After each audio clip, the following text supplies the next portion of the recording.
তো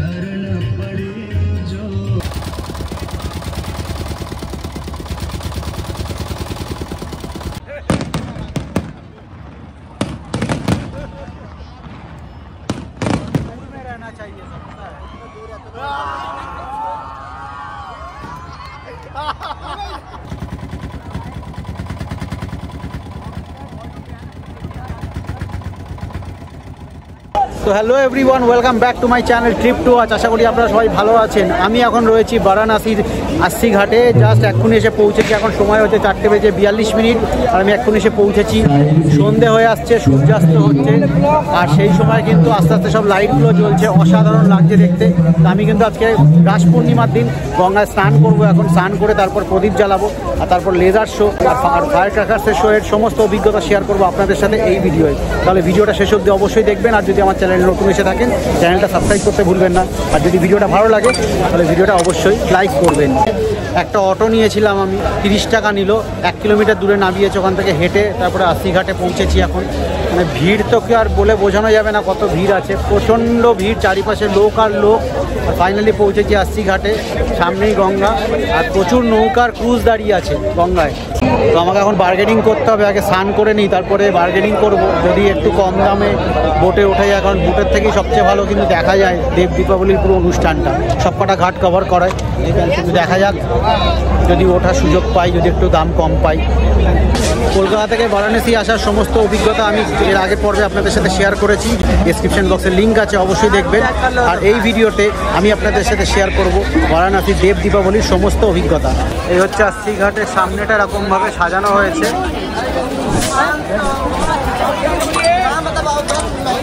এই স্টেজ বানানো রয়েছে, এখানে কিন্তু সব দেব দীপাবলির প্রোগ্রাম হয়েছে সকাল থেকে। এপাশেও একটা হয়েছে। আর এই সামনে দেখুন লেজার শোর জন্য পুরো সেট আপ বানানো আছে, আর প্রচুর বোট আর ক্রুজ রয়েছে সামনে। তো আমি আপাতত একটা স্নানের জায়গা খুঁজছি যেখানে গিয়ে আমি স্নান করতে পারবো।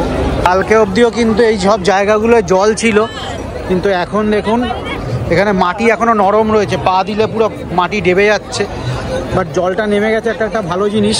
নয়তো কিন্তু খুব সমস্যা হতো, এই অবধি পৌঁছাতে পারতো না কেউ, এত লোকের ভিড়।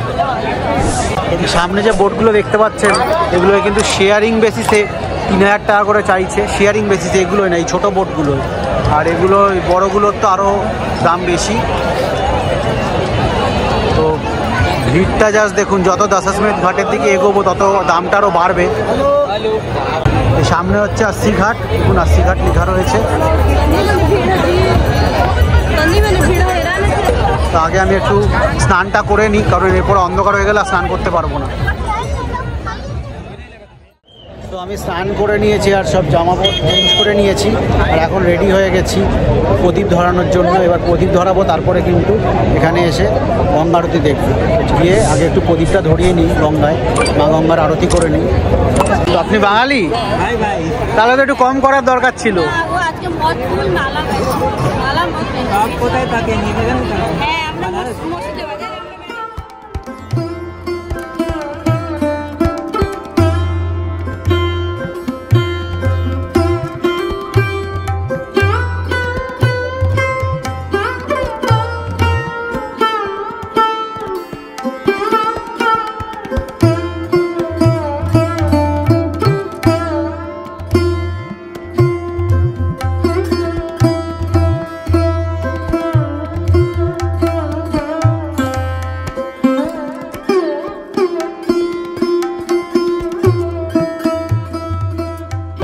বেনারসে এসে আমার দেখা হয়েছে কুশালের সাথে। কুশাল হাওড়ায় থাকে, আর আমরা কিন্তু স্টেশন থেকে একসাথে অটো করে এসেছি এখানে, আর তারপরে একসাথেই রয়েছি। কুশাল আমাকে অনেক হেল্প করেছে, কিন্তু কুশাল না থাকলে আমি স্নান করতে পারতাম না আমি। তো আমরা দিয়াও জ্বালিয়ে দিয়েছি। এবার আমরা যাচ্ছি এখন আস্সি ঘাটে গঙ্গা আরতি দেখবো বলে। Bye guys. আস্সি ঘাটের সামনে কিন্তু একটু পরেই শুরু হবে গঙ্গা আরতি, তার জন্য সবাই কিন্তু নিজের নিজের জায়গায় বসে পড়েছে। প্রচণ্ড ভিড়, পুরো পরপর সবকটা ঘাটকে সাজিয়ে ফেলা হয়েছে। আর এদিকে সানসেট হচ্ছে, দেখুন চারিপাশে যে স্টেজ তৈরি করা হয়েছে তার সামনে কিন্তু দর্শকরা সব বসে পড়েছে গঙ্গা আরতি দেখার জন্য। 6টার সময় গঙ্গা আরতি শুরু হবে। তো দেব দীপাবলির দিন বেনারসে এসে দিয়া জ্বালানো কিন্তু একটা স্বপ্ন ছিল, সেটা আজকে পূরণ হলো। 3 বছর ধরে প্ল্যানিং করেছিলাম, অবশেষে আজকে সেটা করতে পারলাম। হর হর মহাদেব, হর হর গঙ্গে। প্রোগ্রাম মোটামুটি শুরুর দিকে, প্রথমে শুরু হবে গঙ্গা আরতি আর তারপরে ফায়ার ওয়ার্কস। সঙ্গে থাকবেন, সব অভিজ্ঞতা শেয়ার করব আমি এই ভিডিওয়। जिस क्षण के लिए आज इस शुभ अवसर पर मां गंगा के पावन तट पर पधारे हैं, प्रार्थना करता है कि आप सभी लोग मां गंगा के इस पावन तट पर पधारने के लिए और देव दीपावली की समस्त शुभकामनाओं के साथ हमारी जाह्नवी सेवा समिति आप सभी लोगों की हार्दिक शुभकामना, अभिनंदन, स्वागत और वंदन करता है। जनों से निवेदन करते हैं कि सभी लोग अपने अपने पास का दीपक जला दें और खड़े होकर के मां गंगा के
রাত 7টা নাগাদ গঙ্গা আরতি শেষ হওয়ার পর আমি অবশেষে অনেক বার্গেনিং করে একটা শেয়ারিং বোটে জায়গা পেয়েছিলাম 1000 টাকার বিনিময়ে।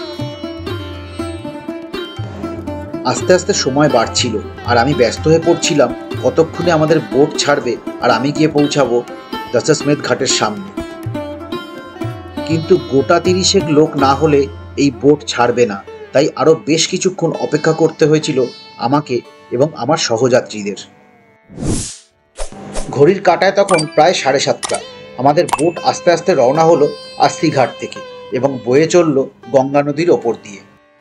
বেনারসে প্রায় 84টি ঘাট আছে এবং দেব দীপাবলির দিন প্রত্যেকটি ঘাটকে আলাদা আলাদা রকম আলোকসজ্জা দিয়ে এবং প্রদীপ দিয়ে সাজিয়ে তোলা হয়।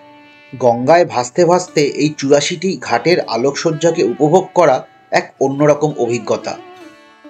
তবে এই অভিজ্ঞতাকে শব্দে ব্যক্ত করা প্রায় অসম্ভব।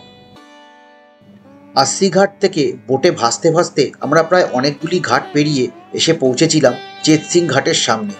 সেখানেই সবচেয়ে বড় লেজার শোয়ের আয়োজন করা হয়েছিল, যা আমরা বোটে বসেই উপভোগ করেছিলাম বেশ কিছুক্ষণ।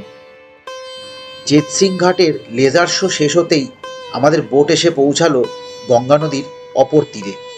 সেখান থেকে বেনারসের বিভিন্ন ঘাটের আলোকসজ্জার মিশ্রণ দেখে মনে হচ্ছিল গঙ্গা নদীর পাড়ে যেন কেউ আলোকসজ্জার রামধনু এঁকে দিয়েছে।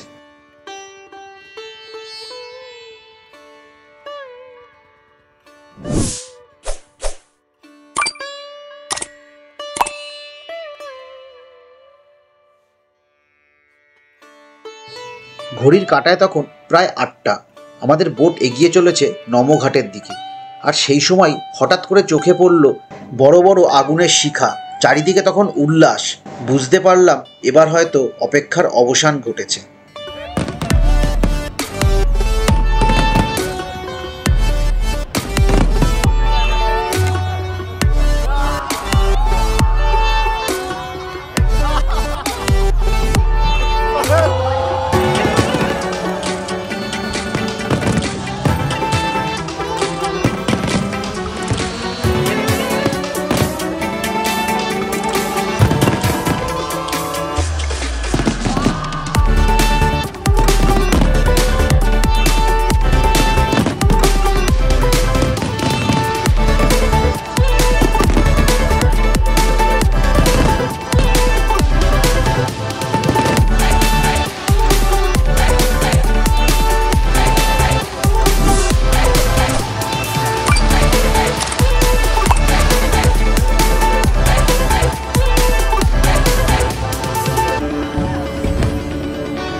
দেব দীপাবলির এই বিশেষ আয়োজনে উপস্থিত ছিলেন উত্তরপ্রদেশের মাননীয় মুখ্যমন্ত্রী যোগী আদিত্যনাথজি।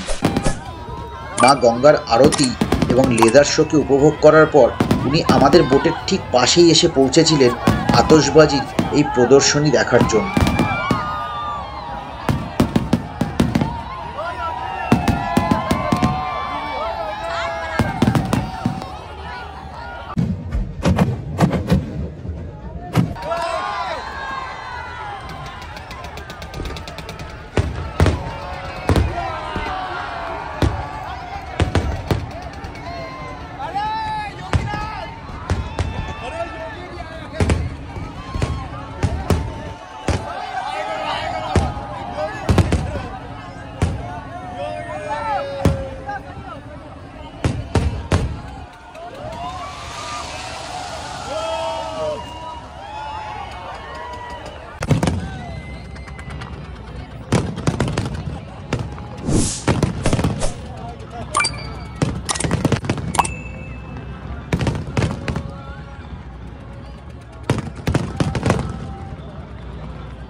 আতশবাজির প্রদর্শনী শেষে আমাদের বোট আবার এগিয়ে চলল নমঘাটের দিকে।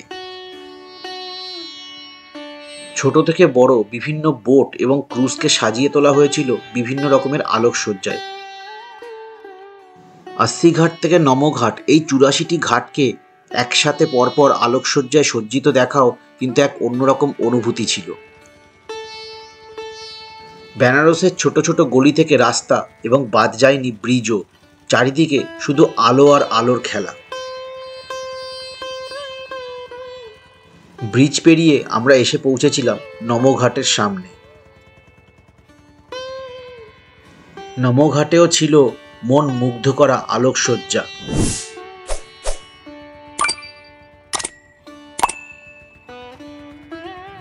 নমঘাট, এখানে তৈরি করা হয়েছে পৃথিবীর সর্বপ্রথম ভাসমান সিএনজি স্টেশন।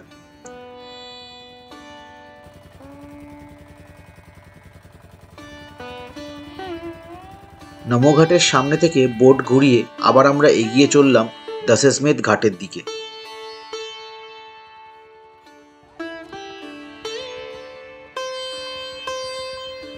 গঙ্গায় তখন ভেসে বেড়াচ্ছে অগণিত নৌকা, আর বিভিন্ন ঘাটে তখনও চলছে আতশবাজির প্রদর্শনী।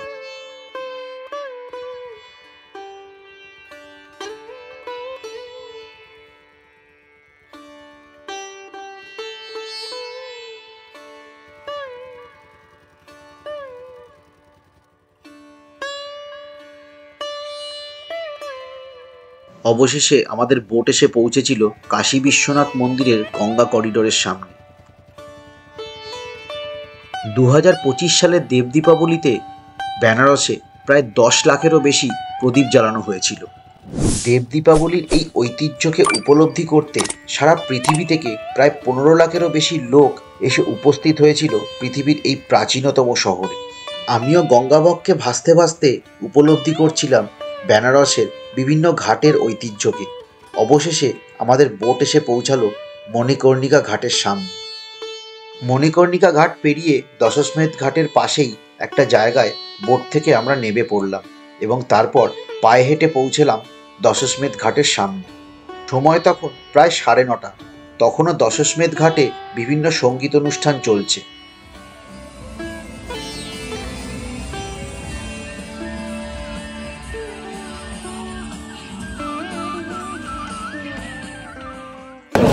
মাত্র কয়েক ঘন্টার জন্য বেনারস এসেছি, কিন্তু যা দেখলাম তা কিন্তু কাউকে বলে বোঝানো যাবে না। ওই যে 15 মিনিটের ফায়ার ওয়ার্কসটা দেখেছি, জীবনে ওরকম জিনিস একবার অন্তত আপনাদের এক্সপিরিয়েন্স করা উচিত। এখন সময় রাত 9:30 আর আমি দশমেধ ঘাট থেকে বেরিয়ে যাচ্ছি কাশী বিশ্বনাথ মন্দিরের দিকে। আশা করছি বাবার শয়ন আরতিটা দেখতে পাবো। দর্শন না করতে পারলেও একবার অন্তত বাবার মন্দিরে গিয়ে মাথা নিচু করে প্রার্থনা করতে পারবো। দেখা যাক কতটা ভিড় থাকে মন্দিরের সামনে। আমি এখানে আসার আগে অনেক ভিডিও দেখেছি, অনেক রিল দেখেছি, সেখানে সবাই বলছিল 3000, 4000, 5000 টাকা নেয় বোট রাইডে। কিন্তু একটু অপেক্ষা করে ঠিকঠাকভাবে বার্গেনিং করলে কিন্তু 1000 টাকাতেও বোট রাইড পাওয়া যায়। আর পৃথিবীর সবচেয়ে প্রাচীন শহরের ঐতিহ্যকে নিজের চোখে উপভোগ করা যায়। আপনারাও যদি পারেন একবার অন্তত দেব দীপাবলিতে বেনারসে আসবেন, সময় নিয়ে আসবেন একটু 1-2 দিনে, তাহলে ভালো করে দেখতে পাবেন। 2 দিন ধরে চলে সব কিছু, উপভোগ করবেন পৃথিবীর প্রাচীন শহরের ঐতিহ্যকে। তো আমি পৌঁছে গেছি কাশী বিশ্বনাথ মন্দিরের সামনে। এটা হচ্ছে 4 নম্বর গেট। আর সামনে কিন্তু লাইন একদম নেই, তাই আমি তাড়াতাড়ি গিয়ে আগে পুজোটা দিয়ে নিই। শয়ন আরতির সময় হয়ে যাচ্ছে, 10:30টার সময় শয়ন আরতি। তার আগে বাবার দর্শন করব, শয়ন আরতি দেখি, আগে গিয়ে পুজোটা দিয়ে নিই। এখানে সামনেই লকার রুম আছে, এই দোকান থেকে পুজো নেব, এখানেই জিনিসপত্র জমা রাখবো। তো অবশেষে বাবার দর্শন করা, শয়ন আরতি দেখা হয়ে গেছে। সারাদিন কিছু খাওয়া হয়নি, খুব খিদে পেয়েছে, প্রচণ্ড টায়ার্ড। কিছু খেয়ে আমি রওনা হব বারাণসী স্টেশনের দিকে। আর তারপর আমার ট্রেন আজকে রাত্রিবেলা 1:10 রওনা হব সেখান থেকে কলকাতার উদ্দেশ্যে। তো আশা করছি ভিডিওটা আপনাদের ভালো লেগেছে। যদি ভালো লেগে থাকে অবশ্যই ভিডিওটা লাইক করবেন আর শেয়ার করবেন আপনার প্রিয়জনের সাথে। আর যদি আমার চ্যানেলে নতুন এসে থাকেন তাহলে আমার চ্যানেলটা অবশ্যই সাবস্ক্রাইব করবেন আর বলবেন হর হর মহাদেব। আপনাদের সাথে খুব শিগগিরই দেখা হবে একটা নতুন ভ্রমণ কাহিনী নিয়ে। ততক্ষণ দেখতে থাকুন ট্রিপ টু ওয়াচ আর সঙ্গে থাকুন। হর হর মহাদেব।